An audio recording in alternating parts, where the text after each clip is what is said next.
जैसे ही कोई भारतीय त्योहार आता है, वामपंथी, नारीवादी, उदारवादी, पशु अधिकारवादी अपने ज्ञान का पिटारा लेकर उस त्योहार के खिलाफ कूद पड़ते हैं। अभी 1 महीने पहले ही रक्षाबंधन पर पेटा ने लेदर फ्री कैंपेन चलाया था। जब बकरीद पर चुप्पी साध लेने वाले लिबरल रक्षाबंधन पर चमड़े का इस्तेमाल न करने की बात कर रहे थे, तो अब तीज के त्योहार पर कई फर्जी नारीवादी मैदान में कूद पड़ी हैं। इनमें सबसे आगे है प्रोपेगेंडा वेबसाइट बोलता हिंदुस्तान के लिए काम करके खुद को पत्रकार कहने वाली सुष्मिता सिन्हा। सुष्मिता सिन्हा ने हाल ही में तीज के व्रत पर एक वीडियो बनाया। नॉर्थ इंडिया में एक त्योहार काफी फेमस है जिसे हम तीज के नाम से जानते हैं, जिसमें उन्होंने तीज के व्रत को महिला विरोधी बताते हुए तीज व्रत कथा की किताब का इस्तेमाल टॉयलेट पेपर की तरह करने की बात कर डाली। मैं ये सोच रही हूँ कि इसे मैं टिश्यू पेपर की तरह या टॉयलेट पेपर की तरह इस्तेमाल करूँ।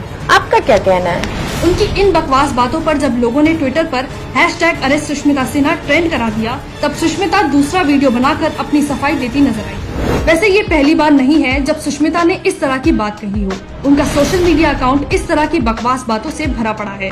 राम मंदिर भूमि पूजन पर सुष्मिता ट्विटर पर लिखती हैं, जो जिंदा है उन्हें तो मिला नहीं, लेकिन एक पत्थर को मिल गया। इस तरह सुष्मिता रामलला की मूर्तियों को पत्थर बताकर अपमान करती हैं। गृह मंत्री अमित शाह के कोरोना पॉजिटिव होने पर सुष्मिता लिखती हैं, विधायकों की खरीद फरोख्त करोगे तो कोरोना तो होगा ही। सनातन धर्म, भाजपा, मोदी, अमित शाह से नफरत में इस बार सुष्मिता इतना आगे चली गयी कि उन्होंने इस बार कैमरे के सामने भगवान शिव और माता सती की कवर पिक्चर वाली किताब को टॉयलेट पेपर की तरह इस्तेमाल करते हुए पिक्चर भी पोस्ट कर दी। हमारे त्योहारों की इस तरह की आलोचना का एक फैशन बन चुका है। Indian women just celebrated Karwa Chauth, or as I like to call it, Karwa. Ganpati Bappa Morya, Sheila की जवानी, गणपति बाप्पा मोरया, मुन्नी है हरामी। आपको याद होगा होली के समय ये खबर आई थी कि दिल्ली यूनिवर्सिटी की एक छात्रा पर गुब्बारे में सीमन भरकर मारा गया है।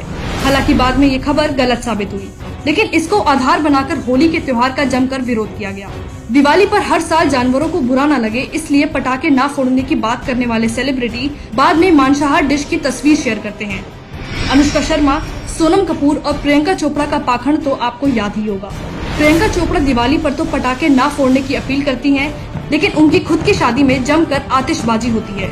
अनुष्का शर्मा और सोनम कपूर भी आतिशबाजी के खिलाफ ट्विटर पर तो ज्ञान देती हैं, लेकिन वहीं नॉनवेज डिश की पिक्चर शेयर करते हुए उसे यम्मी बताती हैं। इसी तरह रेड लेबल चाय की एड में दिखाया जाता है कि कैसे हम लोग कुंभ के मेले में अपने घर के बुजुर्गों को छोड़कर भाग जाते हैं, तो रक्षाबंधन पर चमड़ा फ्री कैंपेन चलता है। भारतीय त्योहारों का ये अपमान और तिरस्कार सिर्फ इसलिए है क्योंकि बहुसंख्यक समाज शांत और सहिष्णु है, वरना सबको याद है पिछले महीने बेंगलुरु में क्या हुआ था। इसलिए हम कहते हैं खुलकर अपने त्योहार मनाइए, प्रेम और सद्भाव का संदेश देती भारतीय संस्कृति का जश्न मनाइए, और अगर कोई वामपंथी ज्यादा ज्ञान दे तो उसे उसकी मक्कारी और पाखंड का आईना दिखाइए।